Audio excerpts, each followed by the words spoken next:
Hello दोस्तों, आप सभी का स्वागत है अपने YouTube channel banking expert YouTube channel पर। जैसे कि आप सब लोग जानते हैं, मध्य प्रदेश में पटवारी एग्ज़ाम का काफ़ी महत्वपूर्ण भूमिका निभा रहा है, जिसमें 8 सब्जेक्ट है। इसमें हम जीके को कवर कराने की कोशिश कर रहे हैं। अगर आपको जीके लगता है कि आपको जीके थोड़ी वीक है तो हमारे साथ जुड़े रहिए।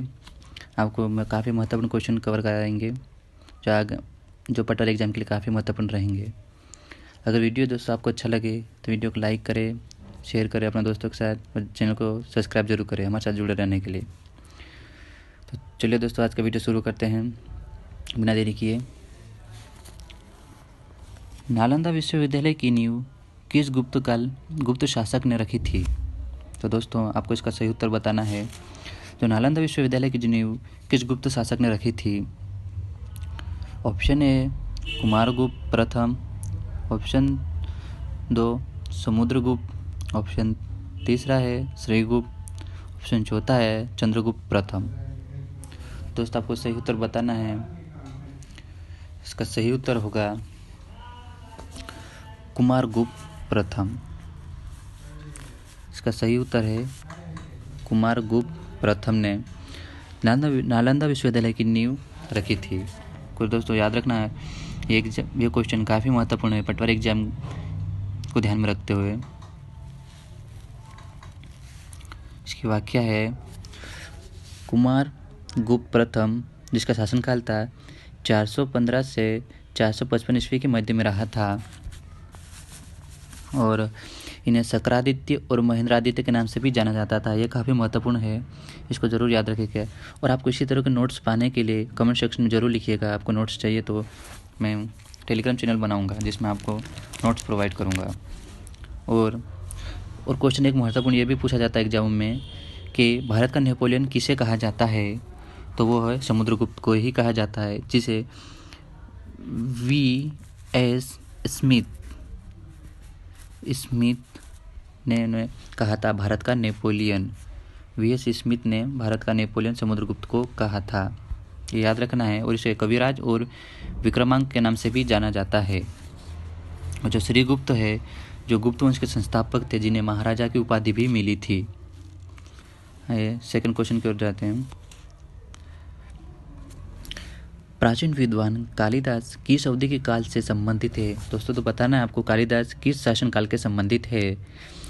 तो ऑप्शन ए है गुप्त, पल्लव, मौर्य और चोल। दोस्तों, आपको उसका सही उत्तर बताना है, किस काल से संबंधित है। इसका सही उत्तर है वह है गुप्त काल से संबंधित कालिदास थे। बाकी जो ऑप्शन थे पल्लव, ये दक्कन क्षेत्र में सबसे बड़ा राज्य था। और मौर्य साम्राज्य जिसको सब जानते हैं, चंद्रगुप्त मौर्य ने 322 ईसा पूर्व मौर्य साम्राज्य की स्थापना की थी, जिसे मौर्य साम्राज्य के नाम से भी जाना जाता है। और जो चाणक्य थे वो मौर्य साम्राज्य के एक हिंदू राजनेता और दार्शनिक थे। जो चोल साम्राज्य था वो सबसे लंबे समय तक शासन करने वाला राजवंश में से एक था, जो कि चोल राजवंश के था, जो दक्षिण भारत में तमिल थैलासोक्रेटिक राज्य था।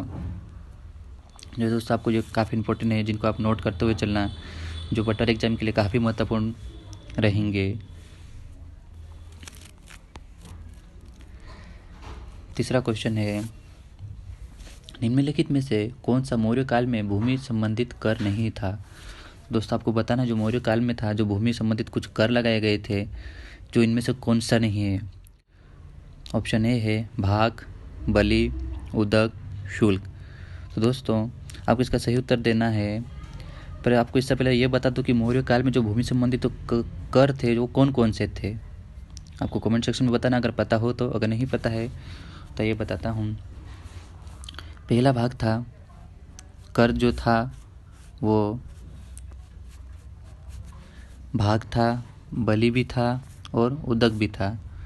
जो भूमि संबंधित जो कर नहीं था वो इसका सही उत्तर होगा शुल्क। शुल्क जो भूमि संबंधित कर नहीं था, ध्यान रखिएगा दोस्तों, भूमि संबंधित कर शुल्क नहीं था। मौर्य काल के दौरान ग्रामीण क्षेत्र में जो भू राजस्व को मुकुट भूमि यानी जिसको सीता और किसान से भूमि राजस्व प्राप्त करते थे, उसे भागों पर कर, इन पे जो कर लगाते थे, नौका शुल्क आदि के रूप में विनियोजित किया जाता था, जो कि भाग लगता था। दूसरा था वो पिंडेकारा था, और तीसरा था हिरण्य था, चौथा था बलि और प्रणय और उदक था, जिसमें ये थे भूमि संबंधित कर थे मौर्य साम्राज्य में मौर्य काल के दौरान। और जिसका सही उत्तर है भूमि संबंधित कर नहीं है, वो शुल्क है। तीसरे क्वेश्चन की ओर, प्रत्यक्ष रूप से सिंधु घाटी सभ्यता का व्यापार संबंध और लोगों का प्रवास निम्नलिखित में से किस सभ्यता के साथ था?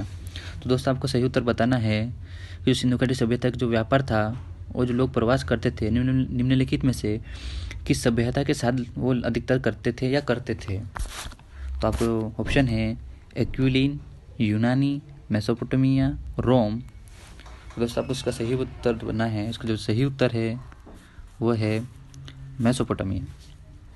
दोस्तों आपको पता ही है कि सिंधु घाटी सभ्यता जो व्यापार और जिसका प्रवास मेसोपोटामिया के साथ होता था, यहाँ पे इनके अभिलेख से कुछ साक्ष्य मिले हैं जिनसे पता चलता है। मेसोपोटामिया सभ्यता के लोगों के साथ सिंधु लोगों के व्यापारिक संबंध थे, जिसमें मेसोपोटामिया के हड़प्पा संपर्क के बारे में बहुमूल्य जानकारी भी मिलती है।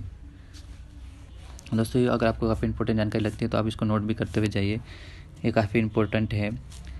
जो एग्ज़ाम के टाइम आप इसको रिवीजन के तौर पे रिवीजन कर लेना। अगला क्वेश्चन है, निम्नलिखित में वह व्यक्ति कौन है जिसका नाम देवनाम प्रिय और प्रियदर्शी भी था? तो इसका आपको सही उत्तर देना है। दोस्तों बताइए इसका किसका बोलते थे? ऑप्शन है मौर्य सम्राट समुद्रगुप्त, मौर्य सम्राट अशोक, गौतम बुद्ध, भगवान महावीर। जो इसका सही आंसर है वो है मौर्य सम्राट अशोक, को प्रियदर्शी के नाम से भी जाना जाता था। अगला क्वेश्चन है, सिंधु घाटी सभ्यता की स्थापना डैश किस दौरान की गई थी? आपको दोस्तों बताना है सिंधु घाटी सभ्यता किस काल के दौरान की गई थी स्थापना?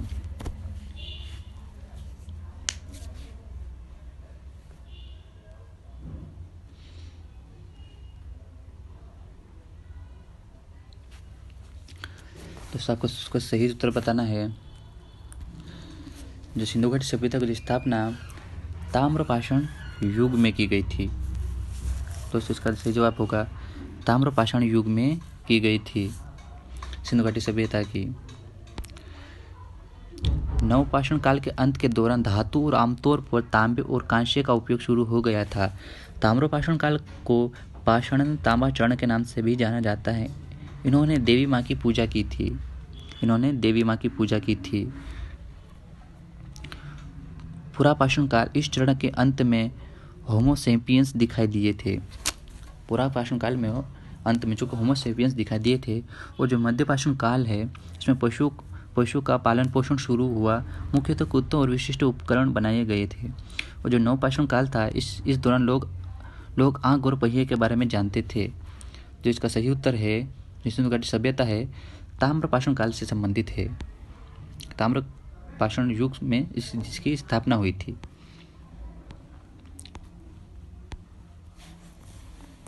अगला क्वेश्चन है, निम्नलिखित में से कौन सा स्थल विश्व का सबसे पुराना प्राचीन सिंधु घाटी सभ्यता का स्थल है? तो दोस्तों आपको बताना है इसका सही उत्तर। जो सिंधु घाटी सभ्यता है, दोस्तों आप सिंधु घाटी सभ्यता के बारे में जितनी जानकारी हो उतनी इकट्ठे प्राप्त कर लीजिए। जो पटवारी एग्जाम में काफ़ी महत्वपूर्ण क्वेश्चन उससे कम से 4 से 5 या हो सकता है 2 या 3 तो देखने को मिल ही जाएंगे। काफ़ी महत्वपूर्ण सभ्यता है जो भारतीय सभ्यता के अंतर। निम्नलिखित में से कौन सा स्थल विश्व का सबसे पुराना प्राचीन सिंधु घाटी सभ्यता का स्थल है? इसका सही उत्तर है राखीगढ़।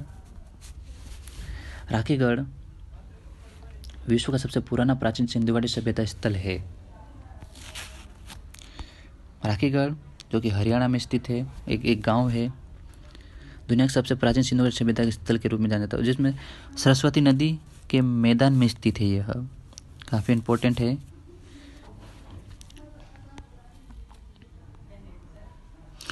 भारतीय पुरातत्व सर्वेक्षण ने 3 बार राखीगढ़ पर खुदाई की थी। दोस्तों 3 बार खुदाई की थी राखीगढ़ पर।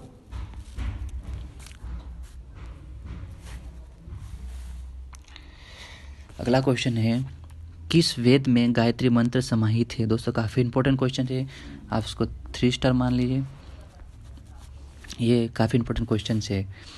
किस वेद में गायत्री मंत्र समाहित है। दोस्तों आपको इसका सही उत्तर देना है। किस वेद में गायत्री मंत्र समाहित है, जिसका सही उत्तर है ऋग्वेद। दोस्तों ऋग्वेद में गायत्री मंत्र समाहित है। आइए इनके ऋग्वेद, अपने जो भारत में 4 मूल रूप से वेद है उसके बारे में विस्तृत जानकारी लेते हैं। ऋग्वेद प्रारंभिक वैदिक युग में रचा जाने वाला पहला वेद था, जिसको सबसे प्राचीन वेद के नाम, प्राचीन वेद भी है ऋग्वेद। और सामवेद दुनिया की सबसे पुरानी जीवित धुनें हैं। यह पारंपरिक संगीत और नृत्य मूल संबंध है। सामवेद बेसिकली म्यूजिक से संबंधित है, संगीत एवं नृत्य का मूल है। यजुर्वेद जो यज्ञ से जैसे विभिन्न अनुष्ठान एवं उनसे जुड़े वैदिक मंत्रों की चर्चा की गई है यजुर्वेद में। और अर्थवेद में दैनिक जीवन में अपनाई जाने वाली प्रक्रिया को शामिल किया है। इसे बेसिकली इसे जादू टोना के नाम से भी जाना जाता है। छंद के साथ राजकुमारों के शाही कर्तव्य को इस वेद में शामिल किया गया है। दोस्तों ये काफ़ी इंपॉर्टेंट है, इसका आप जरूर नोट्स बना लीजिएगा या स्क्रीनशॉट ले लीजिएगा। अगला क्वेश्चन है, मेगास्थनीज चंद्रगुप्त मौर्य के शासन काल में कौन था। मेगास्थनीज चंद्रगुप्त मौर्य के कार्यकाल में कौन था।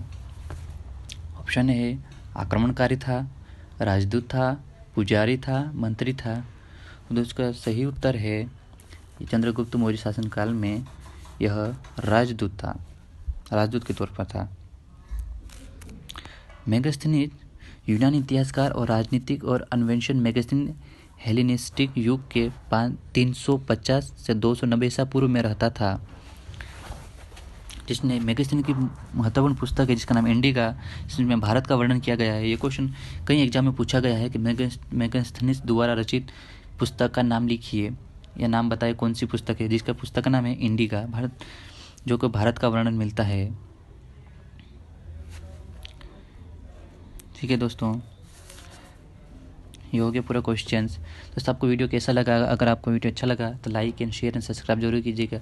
इसी तरह के जीके से संबंधित क्वेश्चंस डेली बेसिस पे कवर करने के लिए अपने चैनल से जुड़े रहिए। और इस तरह के वीडियो और ये नोट्स आपको चाहिए तो कमेंट सेक्शन में ज़रूर लिखिएगा। थैंक यू दोस्तों, और चैनल को सब्सक्राइब ज़रूर कीजिएगा। Thank you.